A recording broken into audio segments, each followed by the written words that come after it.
Hello guys, कैसे हैं आप लोग। आशा है आप लोग बहुत ही अच्छे होंगे और अपनी लाइफ में मस्त होंगे। और आज के इस वीडियो को में हम बात करेंगे अपने पति की दिल की रानी या अपने पति के दिल को कैसे जीता जाए। एक ट्रिक है या टिप्स। तो पहली जो ट्रिक है, पति को राजा जैसा फील कराएं।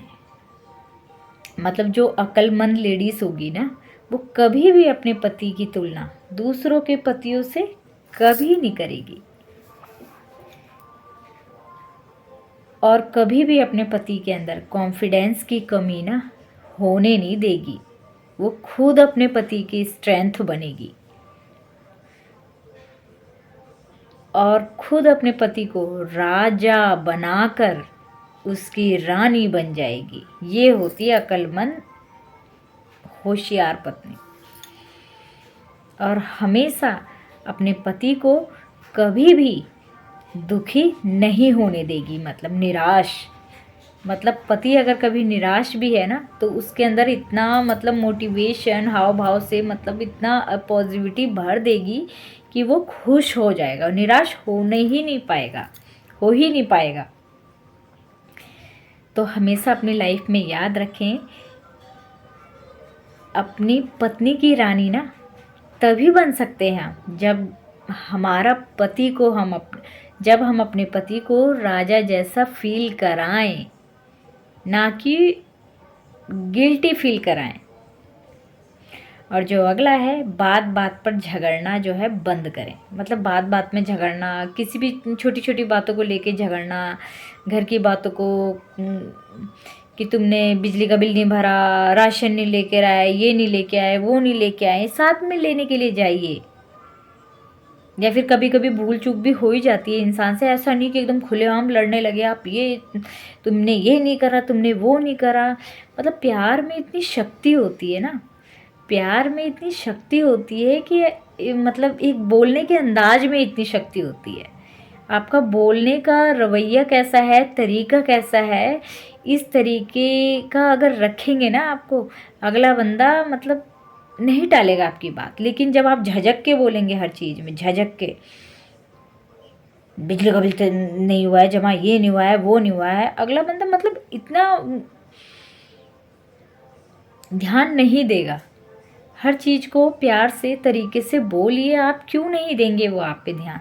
लेकिन हमेशा गुस्से में अगर आप बात करेंगी, हमेशा लड़ती झगड़ती रहेंगी, तो उस पति को भी आदत बन जाएगी। इसको तो कुछ काम ही नहीं है, बस क्या है 2-4 मिनट लड़ाई झगड़ा करेगी, फिर उसके बाद से चली जाएगी। तो इसीलिए ज़्यादा तू मैं होने से अपने आप को बचाइए, बहुत ज़रूरी है ये। और जो अगला है, पतियों की कमियों को दूसरों से कभी साझा ना करें। मतलब बताए ना। होता है ना हम लेडीज़ों की, अगर मतलब हमारे पति ने मतलब बहुत कुछ दिया हमें, सब कुछ अपने पति का ही दिया हुआ है, मान सम्मान सब कुछ दे रहे हैं, लेकिन कभी कभी गुस्से में अगर कोई बात हमको बोल दी गई है, मतलब बोल दिया है, तो हम फ़ोन करके रिश्तेदारी में भी बता रहे हैं, अपने पेरेंट्स को भी बता रहे हैं, अपने फ्रेंड सर्कल में भी बता रहे हो, हमारे पति ने तो आज ये कर दिया, मुझे इतना बुरा बोल दिया है, मुझे ये है वो है। लेकिन किस सिचुएशन में बोला है वो तो नहीं बताएंगे आप, कि आपने कितनी हद पार कर दी थी, ये नहीं बताएंगे आप। अगले बंदे को आपको सहना, आपको झेलना कितना मुश्किल हो गया था, उसके बचाव में उसने कुछ गलत बात आपको बोल दी है जो आपको चुभ चुकी है। तो इसीलिए इस बात का भी ध्यान रखिए कि किस मूड में बोला था और किस वेव में बोला था, क्योंकि वो गुस्से में था। आप भी गुस्से से ही उससे बात कर रही थी या गुस्से से ट्रीट कर रही थी। आपने भी उसको कुछ, अपने हस्बैंड को कुछ ना कुछ ज़रूर कहा होगा।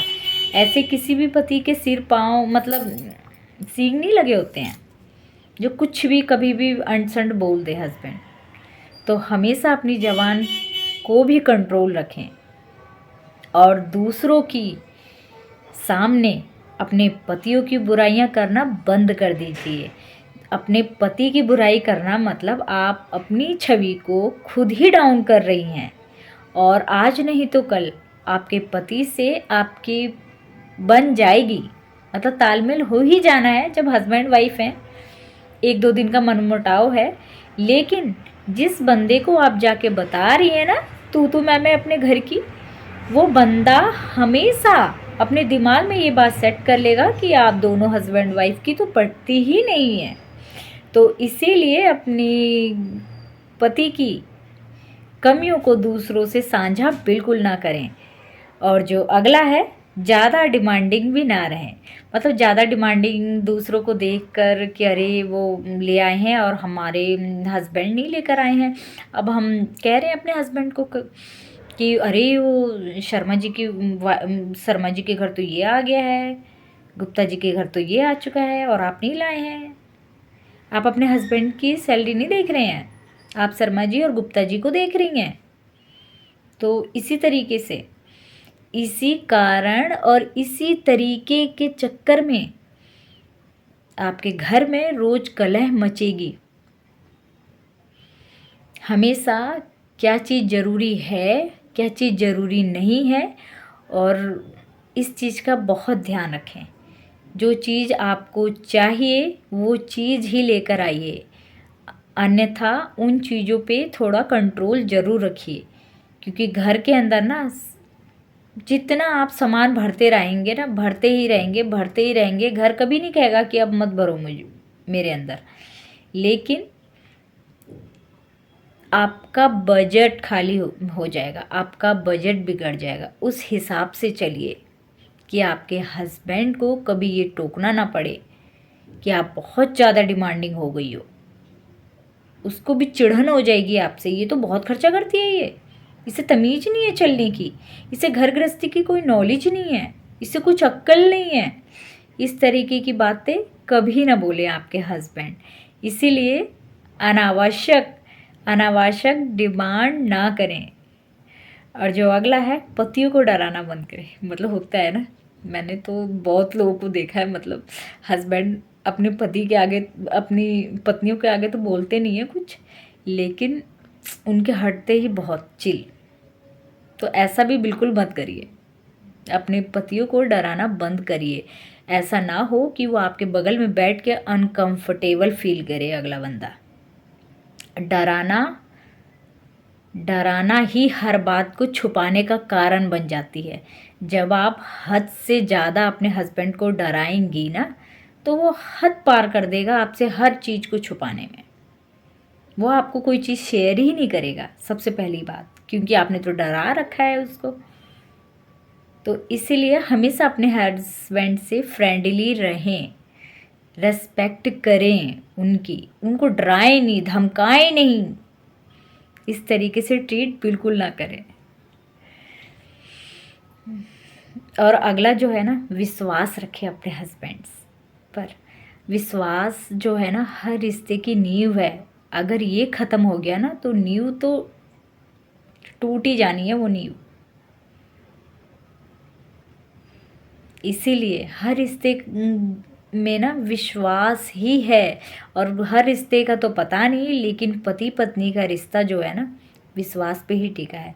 कहते हैं भाई बहन, ये जो ब्लड वाला रिश्ता होता है ना, चाहे इसमें कोई कितना ही दुष्ट हो जाए, लेकिन हमारा जो दिल होता है अपने के प्रति धड़कता है। मतलब ये जीन्स होते हैं जो हमको खींचते हैं एक दूसरे के प्रति। ठीक है, चाहे कितना ही मनमुटाव हो जाए, तू मैं हो जाए ये जीन्स में ना, लेकिन ये ले दे के एक ही थाली में आ जाते हैं सब। एक ही थाली के चट्टे पट्टे होते हैं ये जीन्स का हिसाब। इसलिए कभी भी ये मत सोचिए कि जो हस्बैंड वाइफ का रिश्ता है ना, बिना विश्वास के टिक जाएगा। क्योंकि जो जीन्स का रिश्ता होता है वो तो कभी टूटता नहीं है, लेकिन हस्बैंड वाइफ का जो रिश्ता होता है, अगर विश्वास नहीं करा गया, विश्वास पे ही टिका है, उसकी नींव ही विश्वास है। तो हमेशा अपने विश्वास को बनाए रखिए, एक दूसरों के विश्वास को समर्पित रहिए, अपने रिश्तों के प्रति वफादार रहिए, जो बहुत ज़रूरी है। कहते हैं एक पति अमीर तभी होता है जब उसकी पत्नी वफादार होती है, और एक पत्नी भी अमीर तभी होती है जब उसका पति वफादार रहता है। इसीलिए अपने रिश्ते के प्रति ना वफादार रहिए।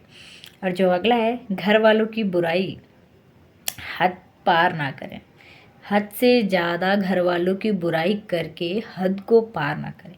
मतलब रात दिन लगे पड़े हम, वो तुम्हारी माँ ने ये कह दिया, तुम्हारी बहन ने ये कह दिया, तुम्हारे पापा ने ये कह दिया, तुम्हारे चाचा ने ये कह दिया, तुम्हारे ताऊ ने ये कह दिया। मतलब क्या है ये रोज रोज का? अब कह दिया बात ख़त्म करिए ना। मतलब रोज रोज रोज, अब उन्होंने तो एक बार कह के वो चुप हो गए, अब आपने सुन लिया, अब रोज हस्बैंड के कान में जब वो ड्यूटी से आ रहे हैं रोज खुसुर फुसुर करे जा रही हैं। भाई वो थक चुका है, रोज एक ही जैसे की बातें सुनकर वो अगला बंदा बोर हो चुका है। आप उसके कान में क्यों इतना प्रेशर डाल रहे हैं? आप उस बंदे को, उसको जीने दीजिए, ज़्यादा प्रेशराइज मत करिए। उसका भी परिवार है, उसको समझिए। वो चाह कर भी कुछ नहीं कर पा रहा है, लेकिन वो आपके साथ रह रहा है, आप पे भरोसा कर रहा है, जो आपके रिश्ते के लिए बहुत बड़ी चीज़ है। और आप लोग को मेरा ये वीडियो कैसा लगा कमेंट में बताइएगा, और जाते जाते मेरी वीडियो को सब्सक्राइब ज़रूर कर दीजिएगा। Bye bye my family.